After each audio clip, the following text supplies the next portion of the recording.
how you guys doing? Welcome to the Messy Sweet Spot. Happy holidays. Well, guess what? We have a witness. You know, Diddy have tunnels that's under his house. We know the people that built those tunnels. Yes, it is a person that are speaking out, and they're speaking anonymous, and they're telling a tale of what happened when he got hired to help build the rooms inside the tunnels and everything. He said it was horrific, but he really needed the money. You guys have to listen to this. You guys have never heard such a thing. Make sure you guys like, share, and subscribe here at the Messy Sweet Spot. I am your host, Gigi. Let's listen.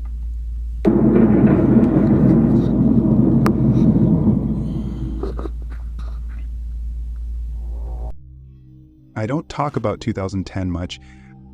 It's not that I don't remember, it's that I can't forget. Sometimes I wake up in the middle of the night, drenched in sweat, thinking I'm still down there in that goddamned tunnel. That was the year I got a gig working on some hush-hush project for Sean P. Diddy Combs. Yeah, that Diddy. Back then, I didn't ask too many questions. I was just a construction grunt, trying to keep the bills paid. The job came through my cousin, Alec. He'd been working construction since we got to the States, and he always seemed to know when there was easy cash to be made. One day, he calls me up, tells me there's a job in New Jersey under one of Diddy's estates. They're building some underground rooms, man, he said. Big money, no paperwork. Sounded sketchy, but when you've got rent due, sketchy starts looking a lot like opportunity. We showed up at the site early one morning in January. It was freezing, and the kind of cold that gets into your bones and stays there. The house above ground was massive, one of those sprawling mansions you only see in movies. Security was tight, guards everywhere, cameras watching every move. They checked our IDs at the gate, even though the job wasn't exactly legal. I thought it was weird, but again, not my business. They led us down a narrow access road to a service entrance at the back of the property. That's where the tunnel started. I'll never forget the first time I saw it. This long, dark corridor, stretching so far it looked like it disappeared into the earth itself. The walls were reinforced with fresh concrete, and the air was damp, stale, like the place had been sitting for years, even though it was clearly under construction. Our foreman was a guy named Lou, gruff, middle-aged, always chewing on a toothpick like he was trying to quit smoking. He didn't say much, just handed out instructions and kept us moving. We're building 3 rooms, he told us. That's all you need to know. Do your job, don't ask questions, and you'll get paid. The first room was the easiest, just a big open space with high ceilings. It looked like some kind of entertainment area. We installed reinforced walls, soundproofing, the works. Nothing unusual. But then we started on the second room, and things got strange. This one was smaller, with thick padded walls. We had to install chains, actual steel chains, anchored into the floor and walls. There were hooks everywhere, too. At first, I figured it was some kind of gym, maybe for boxing or MMA training. But as the work progressed, it became clear this wasn't your average workout space. There was a whole section dedicated to building storage cabinets, with heavy-duty locks, and the layout didn't feel right. It felt wrong, like it wasn't meant for anything good. When we finished, one of the supervisors, a tall, thin guy in a black suit, came down to inspect the work. He didn't introduce himself, didn't even look at us, just nodded once, then left without a word. Lou muttered under his breath after he was gone. Asshole. The third room was where things really went off the rails. We'd been working for about 2 weeks when we started on it. And at first it seemed normal, just another rectangular space. But then they brought in these weird containers, big metal boxes with big airtight seals. Inside there were, well, I don't even know how to say it, dead animals, cats, dogs, even a deer. They were all in various stages of decay, preserved in some kind of fluid. The stench was unbearable, even with masks on. I asked Oleg what the hell we were doing down there, but he just shrugged. Don't think about it, bro. We get paid, we leave. But I couldn't stop thinking about it, especially after we found the wall with the symbols. It was near the back of the room, a huge mural carved directly into the concrete. There were pentagrams, weird geometric shapes, and symbols that looked like they belonged in some cult's handbook. And blood, so much blood, it was smeared over the carvings like someone had painted with it. In the corner, there were stacks of black boxes. Inside, we found photos, dozens of them. Pictures of politicians, celebrities, people I recognized from TV. They were all candid shots, like they'd been taken without the subjects knowing. Some were dated, with handwritten notes scribbled on the back. And then there were the pizza boxes. They showed up on our last day, about 20 of them, wrapped in clear tape. 4 guys carried them in, and they looked heavy. Too heavy for just pizza. One of the other workers joked, "What, Diddy's throwing a pizza party?" Nobody laughed. When the job was done, we got paid in cash. No questions asked. But I've never stopped questioning what I saw. Those rooms weren't for anything good. They were built for something dark, something evil. And the worst part? Diddy was there, walking through the tunnel one day like he owned the world. He looked at us, smiled, and said, "Keep up the good work, fellows. I still wonder what we were really building down there. And sometimes I wish I didn't know." The job ended, but the memories of that place didn't. You ever feel like your mind's playing tricks on you? Like it keeps dragging you back to a moment you're desperate to forget? That's what it's been like for me. Every time I try to sleep, I see those rooms, the symbols, those goddamn pizza boxes. I hear the clanging of those chains and smell the rotting stench from those containers. A week after the job, Oleg called me. He sounded like he hadn't slept in days. "Man, did you see the news?" he asked, his voice barely above a whisper. "What news?" I said.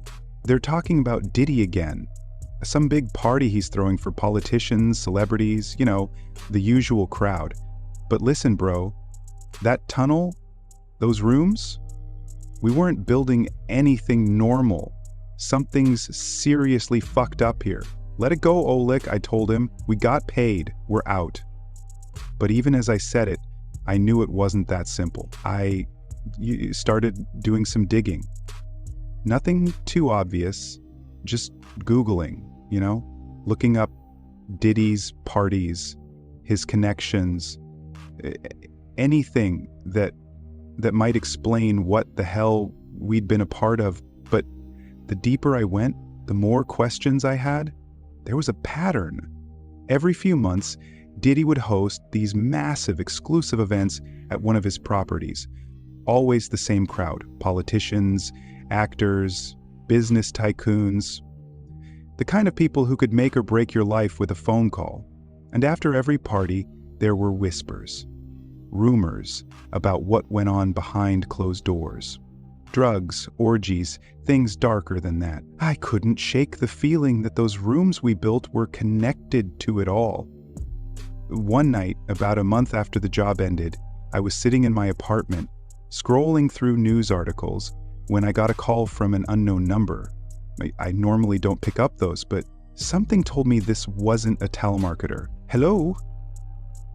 There was a pause, and then a low voice said, "You need to stop asking questions." My stomach dropped. "Who is this?" "Doesn't matter," the voice said. "But if you keep poking around, you're going to find yourself in a situation you can't get out of. Understand?" The line went dead before I could respond. I sat there for a long time, phone still in my hand, heart pounding in my chest. The next day, I called Oleg. "We need to talk," I told him. We met up at a diner on the edge of town, the kind of place where the coffee tastes like burnt rubber and nobody pays attention to who's sitting in the corner booth. Oleg looked worse than the last time I'd seen him. sunken eyes, nervous twitch, like he was carrying the weight of the world on his shoulders. "I got a call," I said as soon as we sat down.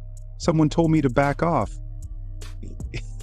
"Yeah," Oleg said, his voice barely above a whisper. "Me too. Twice. They know where I live, man. They know my wife's name, my kids' names." "Jesus Christ," I muttered. "What the hell is going on?" Oleg shook his head. "I don't know, but I don't want to find out. Whatever we built down there, whatever it's for, it's big, bigger than us." I wanted to argue, to tell him we couldn't just let it go. But the truth is, I was scared. More scared than I'd ever been in my life. A few months passed, and things seemed to calm down. No more calls, no strange cars parked outside my building. I started to think maybe it was over. But then, one night, I saw something that shook me to my core. I was working late at a warehouse job I'd picked up after the tunnel gig. Around midnight, I stepped outside for a smoke. That's when I saw it. A black SUV parked across the street. It wasn't just any SUV, it was the same make and model as the ones I'd seen at Diddy's estate. I tried to convince myself it was a coincidence, but then the driver's window rolled down. A man in a suit stared straight at me, expressionless. He didn't say anything, didn't make any move to get out of the car. He just watched me. I dropped my cigarette and went back inside, my hands shaking. When I came out an hour later, the SUV was gone. I don't know why they didn't do anything that night. Maybe it was a warning. Maybe it was their way of reminding me that they were always watching. I haven't told anyone else about this. Not my family, not my friends. Oleg moved back to Ukraine last year, said he needed to get away from all the bullshit. I can't blame him. Sometimes I think about going to the cops, telling them everything I know. But what would I even say, that I built some creepy rooms for a billionaire and now I think my life's in danger? They'd laugh me out of the station. So I keep quiet. But every time I hear about one of Diddy's parties, I can't help but wonder what's happening in those rooms, what they're using them for. And every time I see a black SUV, I wonder if today's the day they decide I know too much. That last day in the tunnel felt like the longest day of my life. Up until then, I'd been able to compartmentalize everything. Just a job, just a paycheck, don't ask too many questions.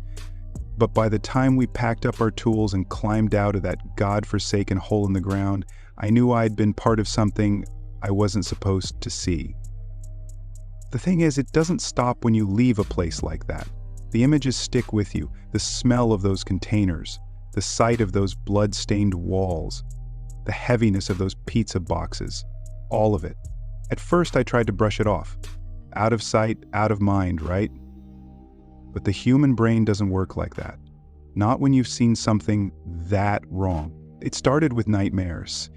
Every night, I'd wake up gasping for air, drenched in sweat, the same scene playing out in my head. I was back in that third room, staring at the wall with the symbols, but this time the blood wasn't dry. It was fresh, dripping onto the floor, pooling around my boots. I'd hear voices, low murmurs, like whispers in a language I couldn't understand. And then the lights would go out, and I'd wake up screaming. During the day, it wasn't much better. I'd be at work, trying to focus, but my mind kept drifting back to the tunnel. I'd see black SUVs on the street and feel my stomach drop, convinced they were following me. Every little sound, footsteps behind me, the slam of a car door, set my nerves on edge. I tried to talk to Oleg about it again, but he wasn't having it. "Drop it, man," he said. "We're nobodies. They don't care about us unless we start making noise. Just let it go." But how do you let something like that go? I couldn't. So one night, I decided to do something incredibly stupid. I went back to the estate. It wasn't a well thought out plan. Hell, it wasn't a plan at all. I'd had a couple of drinks to steady my nerves, and before I knew it, I was in my car driving toward New Jersey. By the time I reached the mansion, it was past midnight. The estate was just as I remembered, massive, secluded, with high fences and security cameras every few feet. I parked a good distance away and made my way to the edge of the property, sticking to the shadows. The adrenaline was pumping through me so hard I could barely think straight. I knew I couldn't get into the tunnel. Security would see me before I got anywhere near it. But I wasn't there to break in. I just needed to see it again, to convince myself that I hadn't imagined the whole thing. That's when I saw them. Two men, dressed in black, carrying what looked like one of those pizza boxes we'd seen in the tunnel. They were headed toward a side entrance, the same one we'd used during the job. I crouched low, watching as they unlocked the door and disappeared inside. The rational part of me screamed to turn around, to get the hell out of there before I got caught. But something else, curiosity, stupidity, I don't know, kept me rooted to the spot. They were only inside for a few minutes, but when they came back out, the box was gone. That night changed everything for me. Up until then, I'd been able to tell myself that maybe, just maybe, I was overreacting.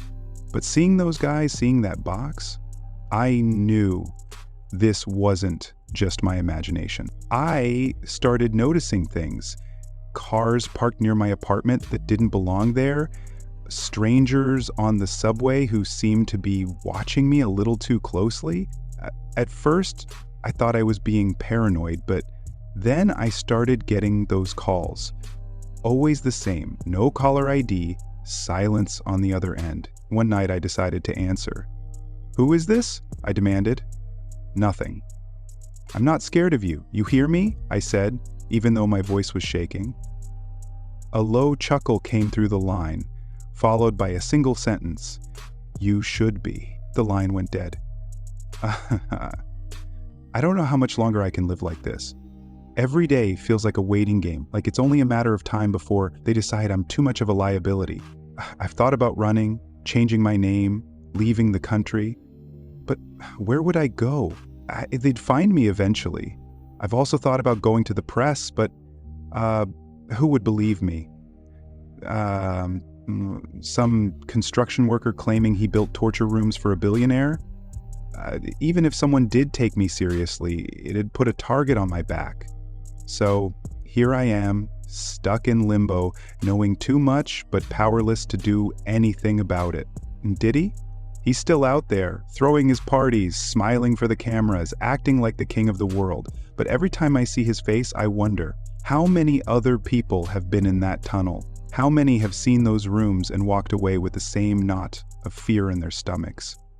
I don't know what's in those boxes or what they use those rooms for, but I know one thing for sure.